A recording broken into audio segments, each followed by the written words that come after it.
সেতা বড়ুয়া আৰু খেতা বড়ুয়াক আমি দেখুৱালো ঘণ্টা আমি ঘণ্টা দেখুৱালো এতিয়া কোনোবাই মোক কব এটো অশিষ্টাচাৰ এই শিষ্টাচাৰ মই অসমৰ মুখ্যমন্ত্ৰীৰ পৰা শিকিছো মহাপুৰুষ গোলাম ভৃত্য নপুংসক পৰজীৱী লুনাটিক পাগল অলগদ্ধ মূৰ্খ কাক কৈছো জানেনে এই উজনিৰ ফালৰ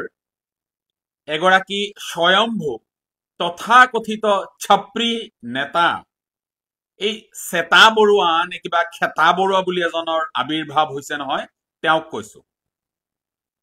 এই গোটেইবোৰ বিভূষণেৰে তেওঁক বিভূষিত কৰিছো কাৰণ এই সব পৰজীৱী আৰু এই কীটাণু সদৃশ কিছুমান তথাকথিত ভণ্ড কাপুৰুষ নেতাই গোটেই অসমখনৰ পৰিৱেশ যিদৰে কলুষিত কৰি আহিছে তাৰ বাবে তেওঁলোকৰ এনে ধৰণৰ বিভূষণ উপযুক্ত বিভূষণ বুলি আমি ভাবো আজি ৰাতিপুৱা ফেসবুক স্ক্ৰল কৰি থাকোতে দেখিলো এটা পোৰ্টেল চেনেলত এটা বাতৰি সম্প্ৰচাৰ কৰিছে যে এই সেতা বড়ুয়া নে খেতা বড়ুৱাই আকৌ ভাবুকি দি কৈছে যে মিয়াৰ হৈ উকালতি কৰা সকল সাৱধান পিঠি বহল কৰি দিয়া হ'ব মিয়াৰ বিৰুদ্ধে অভিযান তীব্ৰতৰ হ'ব মিয়া উজনিৰ পৰা যাবই লাগিব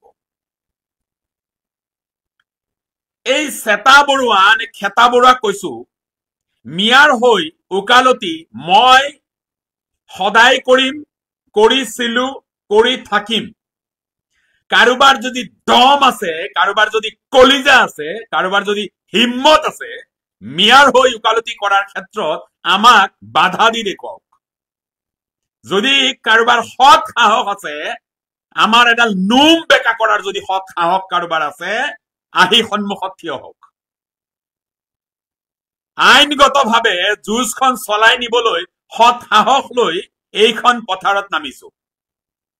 কাৰোবাৰ দৰে চান্দা সংগ্ৰহ কৰি নিজৰ পৰিয়াল পোহপা দিয়াৰ দৰে এই নিকৃষ্ট মানসিকতা লৈ এইখন অসমত থকা নাই এই সকল ভৃত্য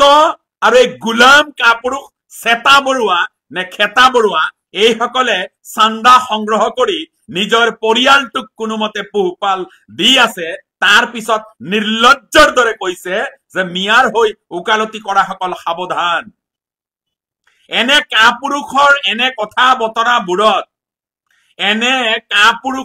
এনে কথা বতৰাবোৰত আমাৰ পুতৌ জন্মে এই সকলৰ এনে কাপুৰুষালী সুলভ কথা বতৰাবোৰত আমাৰ পুতৌ জন্মে কাৰণ এই সকল নিৰক্ষৰ এই সকল অলগদ্ধ অৰ্ধশিক্ষিত এই সকল মূৰ্খ আৰু জানুৱাৰে গোটেই অসমৰ ঠিকা লৈছে উজনি অসমৰ ঠিকা লৈছে এই সকলে যে উজনি অসম মিয়ামুক্ত কৰিব আৰু এতিয়া কৈছে যে মিয়াৰ হৈ উকালতি কৰা সকল সাৱধান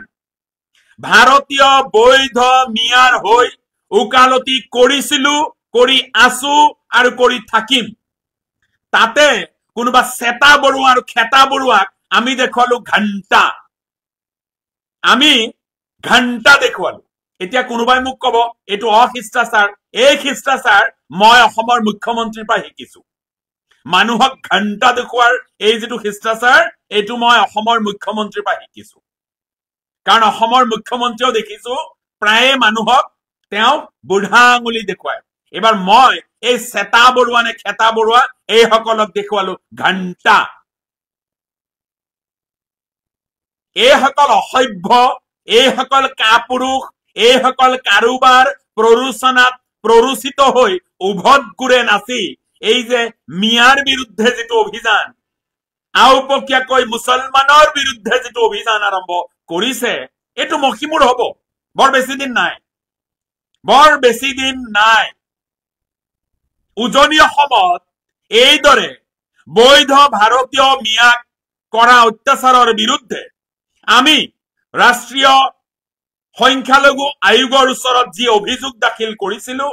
সেই অভিযোগ ৰাষ্ট্ৰীয় সংখ্যালঘু আয়োগে গ্ৰহণ কৰি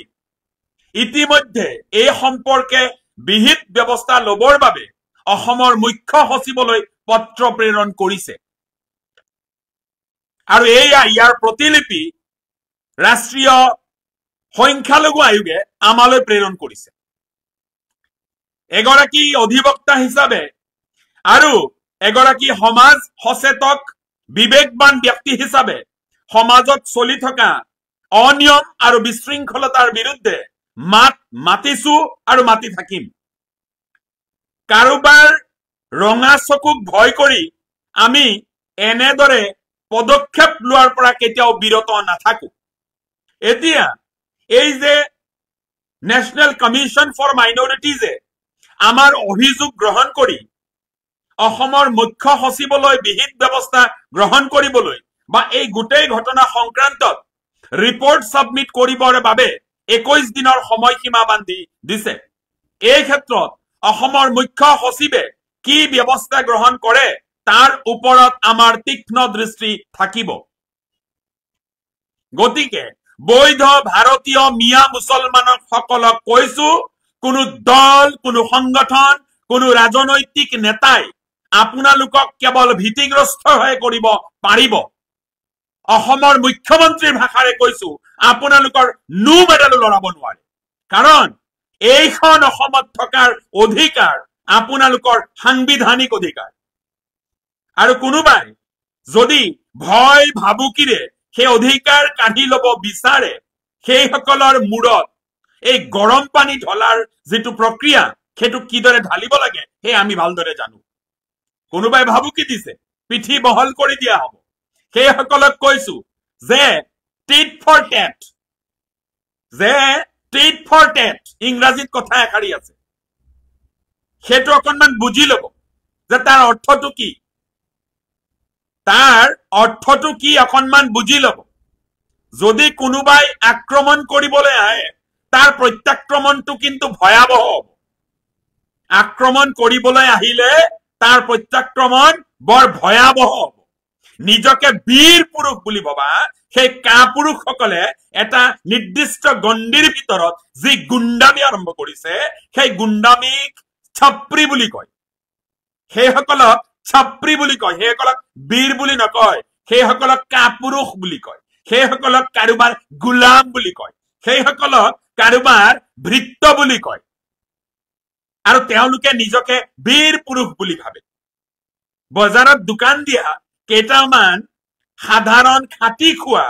নিৰীহ মানুহক দাবী ধমকি ভাবুকি দি এইসকলে নিজকে ঘৰত গৈ বীৰ পুৰুষ বীৰৰ দৰে কাম কৰি আহিছো বুলি গৰ্ববোধ কৰে আৰু নিৰ্লজ্জৰ দৰে ঘৰৰ সেই চৌকাটো জ্বলাবলৈ আনৰ পৰা চান্দা খুজি এইসকলে খায় নীলাজ এইসকল লাজ বোলা বস্তুটো এইসকলৰ নাই যিমানে গালি পাৰক এওঁলোকৰ লাজ নাই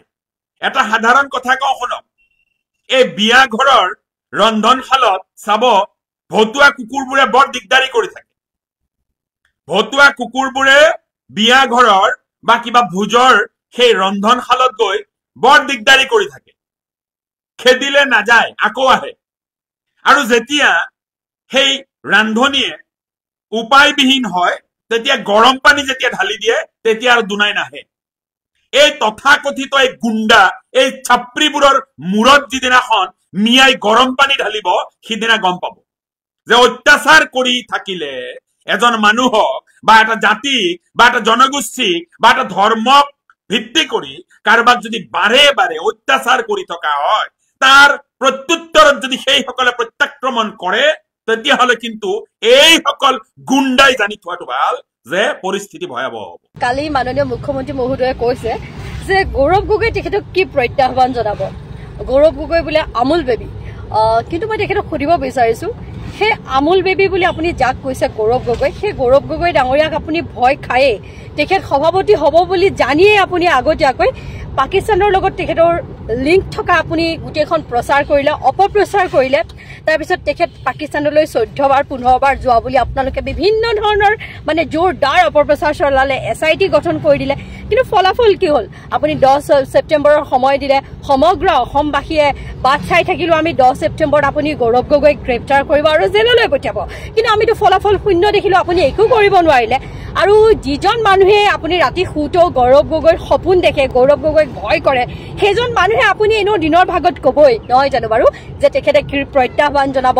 তেখেতটো আমুল বেবী কিন্তু আজি আপুনি যদি ভয় কৰা একমাত্ৰ অসমত ব্যক্তি হৈছে সেইজনে হৈছে গৌৰৱ গগৈ ডাঙৰীয়া আৰু আপোনাক আমি এটা কথা কম যে আপুনি যিমানে আবুল তাবুল কথা নকক কালি আপুনি কৈছে যেতিয়া সাংবাদিকে সুধিলে যে আপুনি বাংলাদেশত যায় আপুনি কলে যে বাংলাদেশত কিয় নাযাম ঢাকেশ্বৰী মন্দিৰ আছে কিন্তু এটা কথা কওকচোন আপুনি কেৱল ঢাকেশ্বৰী মন্দিৰলৈ যায় নে আপুনিতো বাংলাদেশত আৰু কিবা কিবি কামতো যায় গতিকে সেই কথাবোৰো কিন্তু আমি মানে জানিব বিচাৰো অসমবাসী ৰাইজেও আচলতে জনাটো উচিত আৰু আপুনি লগত কৈছে যে বাংলাদেশখনলৈ যোৱাটো অপৰাধ হ'ব পাৰে নেকি ইন্দিৰা গান্ধীয়ে বাংলাদেশ স্বাধীনতা মানে কৰি দিছিল তা আপোনাক ধন্যবাদ জনাইছো আপোনালোকেতো এনে ইন্দিৰা গান্ধীক বা গান্ধী ফেমিলিক দেখিবই নোৱাৰে কিন্তু বাংলাদেশ স্বাধীন কৰাৰ ক্ষেত্ৰত ইন্দিৰা গান্ধীৰ নামটো যে লৈছে স্বীকাৰ যে কৰিছে সেইটো আপোনাক ধন্যবাদ দিছো তাকো এইভাবেই দিছে যে আপুনি নিজে গা হাৰিবৰ বাবে আপুনি আচলতে সেই কথাটো ক'বলৈ বাধ্য হ'ল কিন্তু আপুনি বহুত টেঙৰ হয় বহুত চতুৰ হয় আমি মানি লৈছো আপুনি প্ৰত্যেকটো কথাৰ উত্তৰ আপুনি বেলেগ ধৰণেৰে কাটি মেলি নি হলেও আপুনি উত্তৰটো দিবলৈ জানে কিন্তু অসমৰ ৰাইজক আপুনি এটা কথা উত্তৰ দিব যে আপুনি মাহে মাহে তিনিবাৰকে যে আপুনি ঋণ লয় সেই ঋণ লৈ অসমৰ কি উন্নতি হৈ আছে অসমৰ যি আমাৰ উঠি অহা যুৱ প্ৰজন্ম শিক্ষিত এই 35-40 লাখ এই যুৱ প্ৰজন্মৰ প্ৰতি আপুনি কি কথা ভাবিছে আপুনি তেওঁলোকক সংস্থাপন দিয়াৰ কথা ভাবা নাই কিন্তু আপুনি তেওঁলোকৰ ওপৰত প্ৰত্যেক মাহে মাহে 3বাৰ 4বাৰ ঋণ লৈ যে ঋণৰ বুজা আমাৰ সকলোৰে ওপৰত জাপি দিছে ইয়াৰ অন্তৰ্নিহিত কাৰণ কি আমি জানিব বিচাৰো কেৱল খালি মানে ভঙাকে ভঙা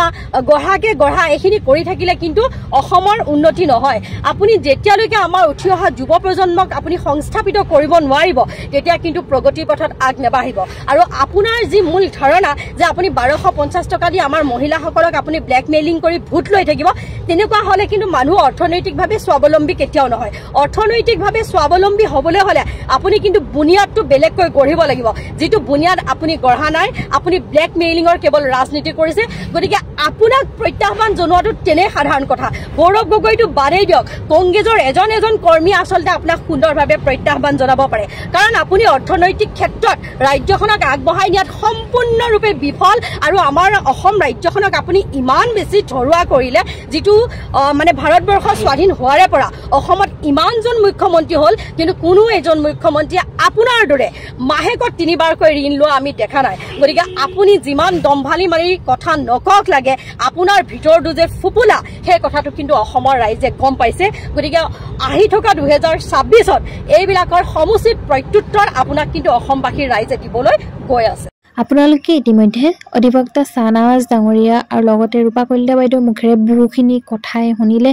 তেওঁলোক দুগৰাকীয়ে আজি ৰাজনীতিৰ কথা বহুখিনি কৈ গ'ল অধিবক্তাগৰাকীয়ে ৰাজনীতিৰ কথা যিখিনি কৈ গৈছে সম্পূৰ্ণ শুদ্ধ আৰু সত্য কথা কৈ গৈছে মুখ্যমন্ত্ৰী মহোদয়ক লৈ পিনি কৈ গৈছে এইখন চৰকাৰক লৈ পিনি কৈ গৈছে এজন অধিবক্তা হৈ পিনি তেওঁ আজি খঙত গৰজি উঠিছে যিখিনি কথা কৈ গৈছে আপোনালোকে যদি ভালদৰে মন দি শুনিছে হয়তো ধৰিব পাইছে যে সম্পূৰ্ণ শুদ্ধ আৰু সত্য কথা কৈ গৈছে তেওঁ সত্যফালে